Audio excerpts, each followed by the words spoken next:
to be great. So you gotta go, and you gotta go start from the very, very bottom, and you gotta just keep your mouth shut and work. And I promise you, if you're good at what you do and you stay diligent, you'll have that opportunity. And the same way Timberland was working with this one kid, and he said, all right, let me hear what you got, because you've been here all the time. I know you make beats. And he was like, oh yeah, I'm gonna play you my beats. And he played him his beats, and ended up being Danger.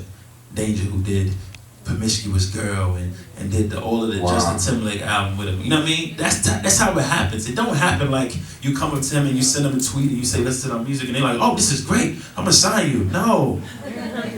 These are people who've been around for 2-3 years and been just working diligent, and then they learn and develop, and that's how it goes. DJ O, what up, baby? Any other Next questions? question. Right here. I like holding the mic like this, pause. Makes me feel like I'm... Are you connected to any like charities or organizations in Milwaukee? You know what, I'm about to do this. I thought, last time when me and Bailey was here, I came up with this idea of what I want to do for the kids. I want to do like a seminar, a manhood seminar here.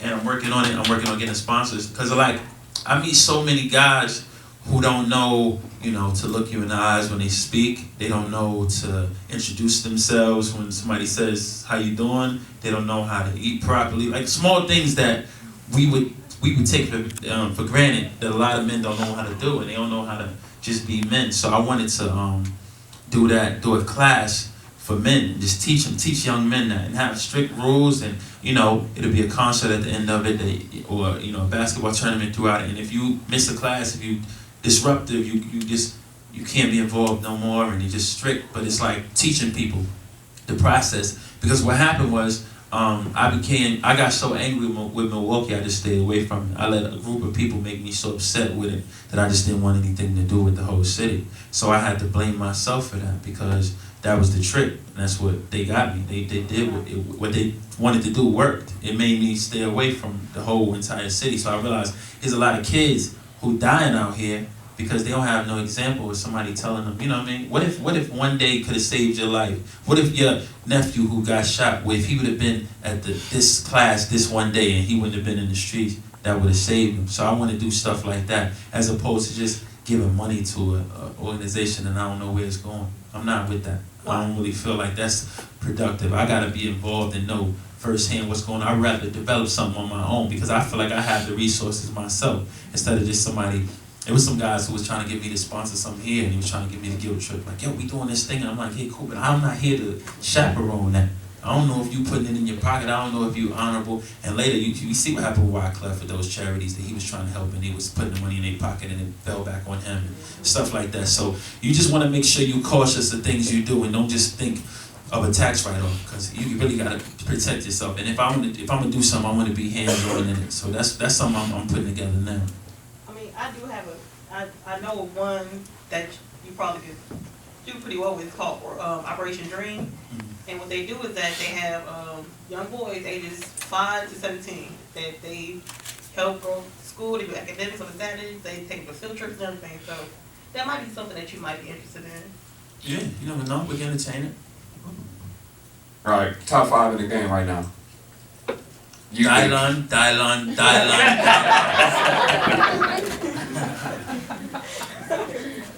When can we expect the album from? You know what? I'm working on the album now. I'm thinking, ideally, I would love it to be October, but That long? yeah, man. Cause you got to think about this, right? I got a hit at radio, one hit. If I drop an album right now, the masses don't even. They're not really sure who I am as an artist yet. I feel like back in the day, Gerald Levert would drop a single. The single would hit for 6, 7 months, 8 months. Then he would drop his second single, and then they would start announcing album dates. And people, and this is somebody who they already knew. I feel like with a new act, because at the end of the day, regardless of what I've done in my career, I'm a new artist to the world. So I want to make sure that my next single is dropping Thursday. I want to make sure that, you know, that I push people, and if they know who I am, and I feed the brand to the people and they're familiar with me. I don't want to drop a record, my album, until my gardener or the guy outside who washing cars say, hey Rico, when the album coming? You know what I mean? When everybody know who it is and know what's going on, then it's time for the album. And I want to go back to the root and controlling the content and how you present yourself so that people can really know you and you become a household name before you throw yourself out to the wolves. Because right now, like I said, we're in a real critical world. If you come out and you do the first week numbers that people expect you to do, they already blow you off. You know what I mean? Think about it. Remember when Akon came out, he did 20,000 the first week, his first album. He ended up doing 2.5 million. But that was in the day and age when people had no clue what you did the first week. Now these kids judge you by your first week. They don't even care how good the music is. They'd be like, I overheard some kids saying, you know, I did French Montana's album. So I'm like, I took it very personal when I overheard some kids saying, yo, you heard French Montana album? No, I ain't hear it yet, but I ain't gonna get it. He only did 70,000 the first week. I'm like, ooh. Like, yo, you 13? What are you talking to? You know, so I just want to make sure that we in a position where it's going to make sense. I don't want to drop my record until I'm confident I can do 200, 300, 400 the first week, and I believe it's possible, it's attainable. It's just about introducing myself, present myself in a way that's correct. I have something to say, which is different. You know, so artists will have a hit, and then they sit down and can't do an interview. You know, without saying, nah, I mean, you know what I mean, you feel me, you know what I mean? So when you sit down with me, right? So when you sit down with me, you feel like, you know, I get an idea of who this person is, and I'm captivated by his character and by his conversation, and I feel like as soon as the masses get the opportunity to have that sit down with me, I don't think I have a problem doing those type of numbers. That's what's up. Know what I mean? I'm excited about those numbers. I have a question. Put me on. I'm from your block. I went to school with your sister. That don't mean nothing. You know what I mean? I got 2 producers that are signed to me. They from Milwaukee. My artist MJ is from Milwaukee. You know, I got a bunch of people around me. You know, when I'm on the road, like some of my band is backup singers is from Milwaukee and stuff like that. But it's not. I don't deal with them because they from Milwaukee. I deal with them because they talented. So I don't care where you from. You could be in my house, grow up with me. If you ain't talented, I would have taken. We're not doing business, and that's just how it go. I don't owe nobody no explanation. I don't owe nobody a handout. I don't owe you your friendship. I don't gotta call you on Christmas. I don't gotta call you on your birthday because you wouldn't call me on mine if I wasn't me. End of the day, like everybody want to keep in contact with me and say why I don't come home, but then there's 100 other people who ain't famous who don't come home, and nobody asks about them one time. So it's definitely a double standard, and you just gotta. You know, my advice for people would be just get up out and get it and make it happen on your own and figure it out. Because what happens is I slept on somebody's couch for 3 years. On the Corner Boys' couch, I slept on their couch for 3 years trying to get a record deal, trying to make it. My mother, who I love so much and I respect her opinion, she thought I was a loser. She thought her son was about to be a nobody. You sleep on these people's couch, and I can't be mad at her for that. She's a mother. You know what I mean? Right, she want the best for her child. So the grind I put in, then when I see people move away for 2 months and be like, it's hard out there. I'm like, what? 2 months? You didn't even try. You know, you can't even really meet somebody in 2 months. You know what I mean? You can't even put together, even if you was to have a record contract, you can't put together a market strategy and build a base in 2 months. It's really a lot that goes to this. So the grind that people don't want to do is the reason why they're going to be where they at. You know what I mean? And they can't really ask for the handout. The handout is not coming. You know what I mean? Yeah, they're going to keep tweeting you. They can keep tweeting. They can keep tweeting. All right, y'all got questions for Rico? Anybody? I would call pull up. I rode a bike up here. What's your question? Okay, so your record label, Division 1, do you have any internships coming up? Because I plan on, in August, moving to Miami to go to FIU for music business. But, you know, I want to do an internship somewhere so I can get more hands-on in the music business. Yeah, they got internships. It's like a list of it, though. I can give you information on who you to email for the internship, but it's like a super long list. I fired like 6 interns a year. It ain't gonna be me. Alright. I'm letting you know now, because I was the runner-up for GCJ's contest, the 50,000. I'm trying everything to make it in the music business, just like you said. Yeah, I'm so you're doing the right thing out. by getting up out of here, though, and not saying forgetting where you're from, but you just gotta get up out of here and go make it happen. You know what I mean? You just really gotta go where it's at. Nobody's gonna come to you. You know what I mean? Sit on the internet, sing the song, ain't gonna do it.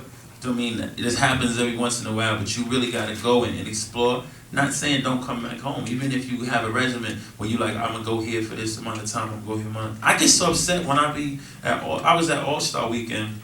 I had a party in New Orleans, and I saw people from Milwaukee down there who was saying they were trying to make it. I'm like, but you come down for All-Star, but you won't save your money to go put your, get in the studio or properly mix your song. Or, you're in the club every week with a new outfit and you get even one bottle of champagne a week. If you save that for a year, you have enough money to go mix a record, take a road trip, or fly this, and go to some seminars, go to this event. Because what happens is, when people see you often, they're comfortable with you. You know what I mean?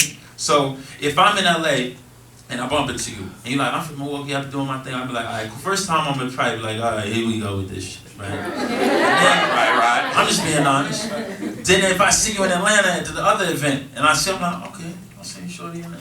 And then I go to New York and I see you, I'm like, hold on. I say, yo, here go my number, let's, because I feel like you're consistent, because I see you working, I see you not just sitting around, but people will do one thing and feel like that's enough. That is not enough. You know what I mean? That's it. Like, think about an athlete. An athlete sits in the basketball court, he's already making $150 million over 10 years, and he's sitting in the court every day shooting free throws, shooting three-pointers. Some people upset me. I let some haters speak negative of me and made me just turn my back on my city, so to speak, and not, coming back and showing my face because I was so upset because I felt like, I let these few people make me change the way I feel about the whole city. So I want to apologize for that because that's what men do. Men can admit when they're wrong and they can apologize. So, this is a step in the right direction of me reinserting myself back into society that is called Milwaukee. You know what I mean? That's what's up. Now, what's up with that next single, man? Next single called Be Light, dropping next week. I can't wait for y'all to hear this, man. It's going to be like, I think it's a special record. I really believe it's going to kill the radio. Yeah, he's not lying. He let me hear it like 3 times. I'm trying to tell you. And I can't even get a copy of it yet, but soon, I'm gonna blast that joint. Man, I appreciate that for real. Let's go in on that. All right, once again, where we at tonight? We at the 8 one tonight, aka Club TTLO. Man, I'm gonna have to go and give me a fur coat like Karen over there. Oh yeah, I want to say this. People been seeing that I got a party in Chicago. I don't want y'all to think that I'm not in the 8 tonight. I'm here in 618. Oh, he with me right now. Yes, after party is later. Don't worry about that. I'm talking about tonight. I'm at 618 and we partying all night. I'm not leaving the club till the lights come on. That's what I'm talking about. Thanks for coming out, man. Appreciate you, Milwaukee. Appreciate you. Keep doing your things. The Block Party right back at you in 5.5 minutes with that Trey Songz. Nah.